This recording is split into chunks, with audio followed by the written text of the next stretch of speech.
Rama Pupoda. Hope all are in good health, feeling great, wonderful, having a happy and peaceful life. Now let's continue with Annamalaiswami. Work after work, physically painful work came. He had to often stand under the hot sun next to where lime mortar, which produces intense heat, was being made. To add to this acute discomfort, the people around him, instead of appreciating his efforts, constantly ridiculed, chided, and insulted him. The only relief he got was when Bhagavan came to see how he was doing. Every time Bhagavan came, he exhorted him, Annamalaiswami, you are not the body, you are not the mind, you are pure consciousness, the all pervasive self. Be aware of this all the time, even while you are working. Why did Bhagavan assign all this almost impossible work to Annamalaiswami? Earlier, he had tried to run away because he did not approve of some of the people in the ashrama. But he had to return because, as Bhagavan told him, you have work to do. This was not just the external construction work, it was also the internal work of washing away his destiny. Each of us creates our own destiny, and our individual destinies can be washed out only by each one of us. Nobody else can do it for us, however sympathetic he or she might be. Destroying our destiny is very important because our destiny carries with it the vasanas which influence us. So, whenever Annamalaiswami got agitated by people criticizing him or not cooperating with him, Bhagavan used to go there and forcefully remind him, you are not the body, you are not the mind, you are pure consciousness, the all-pervasive self. Pay your attention to that. Be aware of it all the time, even while you are working. Annamalaiswami later told me, I held steadfastly on to that. He was affected by all the criticism, but in the fight between his destiny and Bhagavan's grace, he held on to Bhagavan's saving words. You are all pervasive. You are the awareness. Hold on to that while you are working. When I was at Ramana Ashramam, I often go and lay my head on the walls of the buildings built by Annamalaiswami under the guidance of Bhagavan and feel blessed. One of the first constructions that Annamalaiswami undertook was a revetment behind the ashram.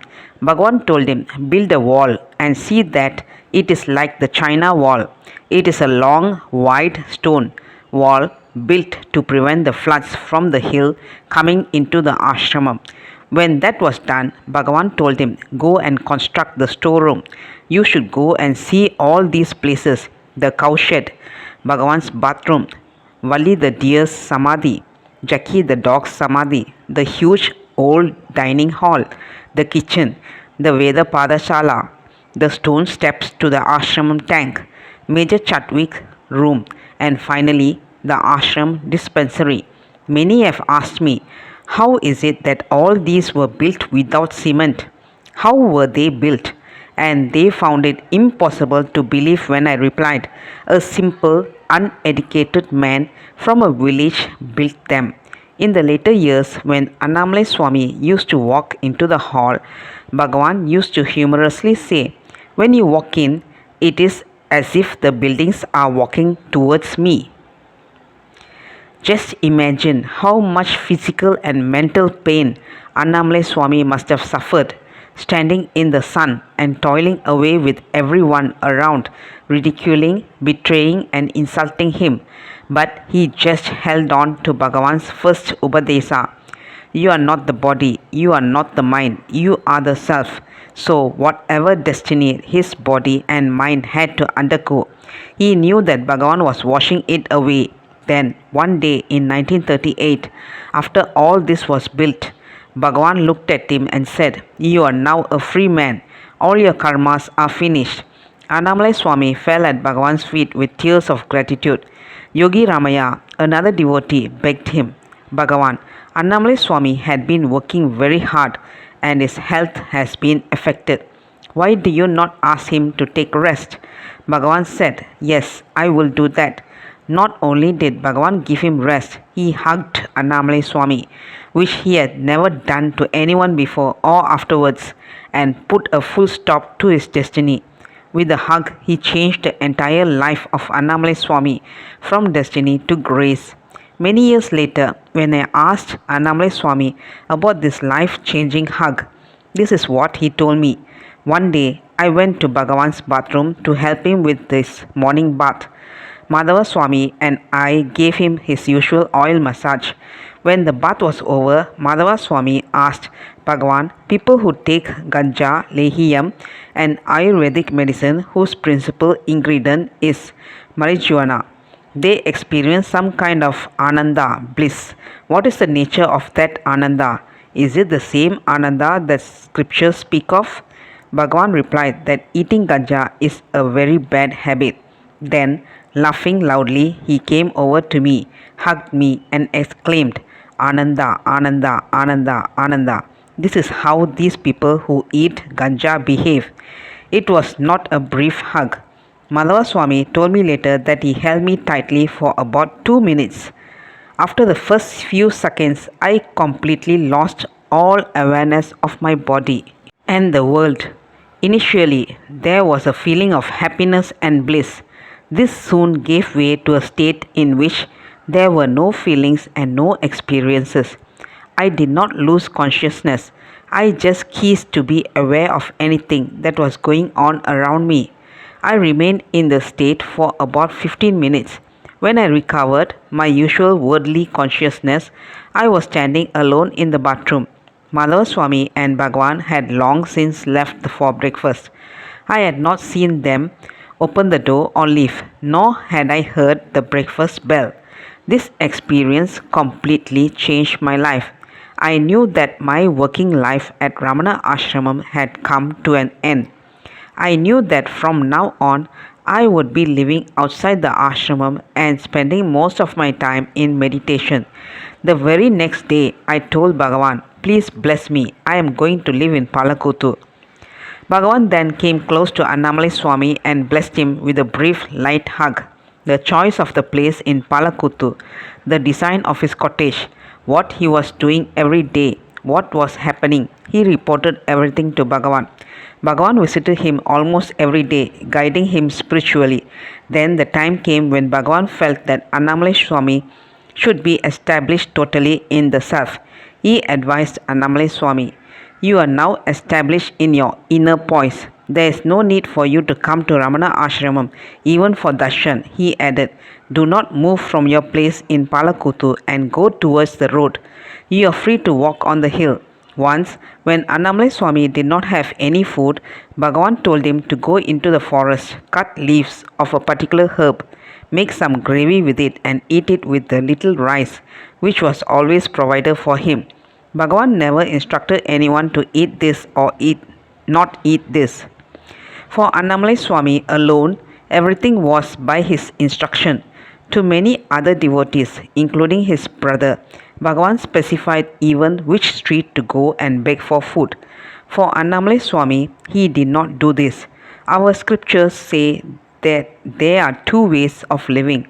Either live like a bee that goes from flower to flower gathering food, or like the python which does not move but swallows food that comes its way. Only for Annamalaiswami did Bhagavan suggest the python method. He did not even allow him to go and beg. Instead, he saw to it that everything was provided. Established in the self, Annamalaiswami started teaching self-enquiry. A misconception prevalent at that time was that self-enquiry was only for intellectuals and scholars, and that laymen did not have the capacity or alertness to turn their attention inwards and do it. Annamalaiswami taught even ordinary village folk how to do self-enquiry. It is very thrilling how he taught them. Since you say that you have forgotten your real self, the only way is to go back to it. If you keep the light on all the time, darkness can never enter your room. Even if you open the door and invite the darkness to come in, it cannot enter. Darkness is just the absence of light. In the same way, the mind is a self-inflicted area of darkness in which the light of the self has been deliberately shut off. So go back to your own self. Somebody said that since self enquiry was very difficult, he was wondering whether he should practice some other path like devotion or karma and then come to self enquiry. Annamalaiswami was very categorical. If you have some interest in the path of self enquiry, you should follow it even if you feel that you are not very good at it.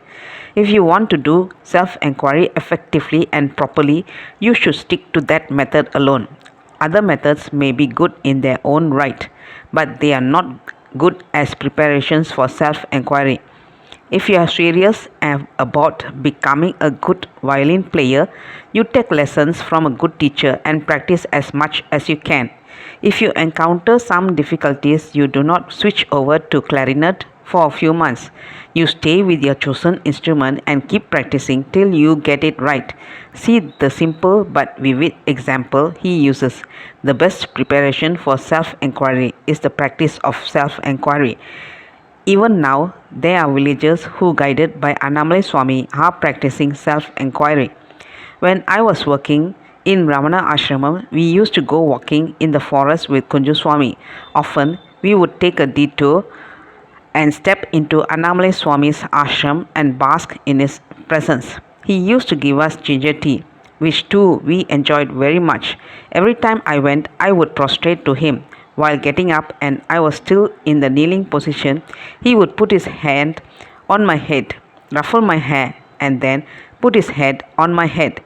I thought then it was just his way of greeting me. A few days later, when I was there with my friend Anuradha, he did the same thing.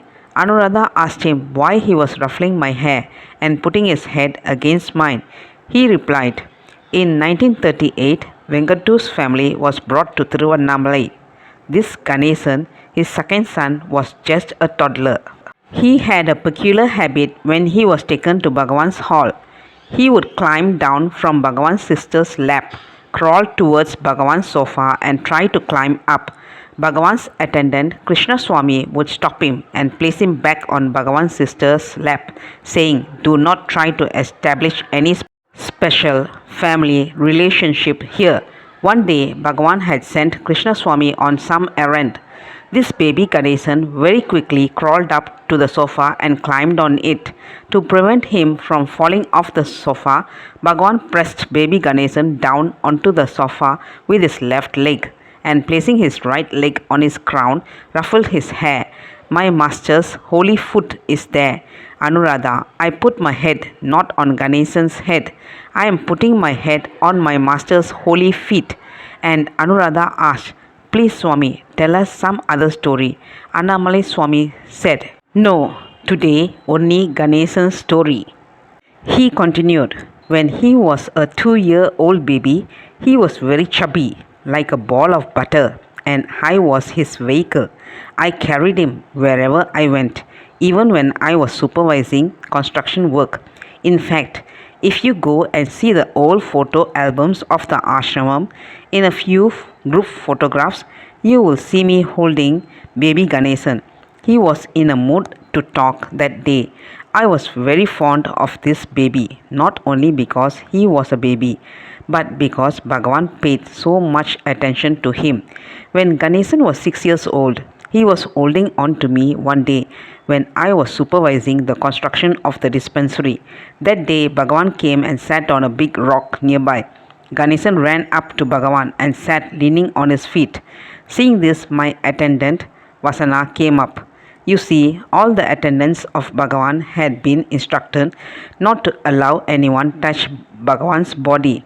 Even though Annamalaiswami was not an attendant then, he was humorously telling Anuradha, my attendant Vasana came up, so I went and tried to stop Ganesan from leaning on Bhagavan's feet. Bhagavan held him back between his legs and told me, what is it to you? Annamalaiswami, what is it to you? Go and attend to your business. That is why this baby is special to me even now. At the time of this conversation, this baby was 60 years old. In 1995, when I resigned from the ashram management, I went to Annamalaiswami's ashramam with a copy of the last issue of the Mountain Path I had helped bring out. I gave that copy to Annamalaiswami, who was upstairs drying some herbal leaves. I prayed to him, Swami, give me your permission and blessing so that I can totally retire from all the activities that I was involved in with the ashrama management. He jumped up to his feet, came and gave me a hug. First, the hug from Bhagavan to Annamalaiswami, and now this hug from Annamalaiswami to me. I felt blessed. He told me, "You have made my heart very happy. This is the greatest service you can do to Bhagavan. Till now, Ganesa, we were only friends. From now on, we are brothers. My blessings are always with you." He hugged me again and then put his head on my head. When I walked out, my heart was inundated with bliss. He was so happy that he left his work behind and accompanied me down the stairs.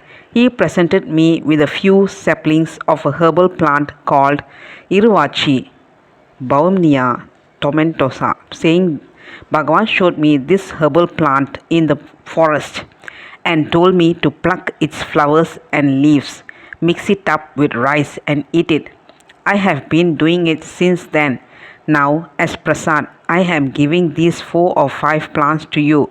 These plants are now big trees and they are in my garden in Ananda Ramana. When Annamalaiswami dropped his body, it was interred in his ashram. I was distressed because this great devotee samadhi was not in Ramana ashramam. By Bhagavan's grace, I had managed to build the samadhi of many old devotees within its precincts. But in the case of Annamalaiswami, this was not to be. There was a reason for my anguish. But look at Bhagavan's grace. He has now included Annamalaiswami's ashramam and samadhi in Ramana ashramam. The deep and yearning wish of this childish fool has been fulfilled by Bhagavan. He has absorbed this gem of a devotee samadhi into his ashram. This Herculean superbuilder is now eternally there as a dust at the holy feet of his Sadguru, Bhagavan Sri Ramana Maharishi. Intellectual clarity is important to destroy destiny. Melting of the heart is the next step. If you want to flower into wisdom, melting of the heart is absolutely necessary. Surrender. Surrender the me as done so totally by Annamalaiswami. When you read about him, you will see how at every step Annamalaiswami obeyed his master. This is a great lesson for us. Melting is not crying or rolling on the floor. It is surrendering the me deliberately, willingly, and with great ease. And when you do this, what a joy it is. That's all, folks. Let's continue the next chapter. Thank you. Bye bye. Rama Rama Pupoda.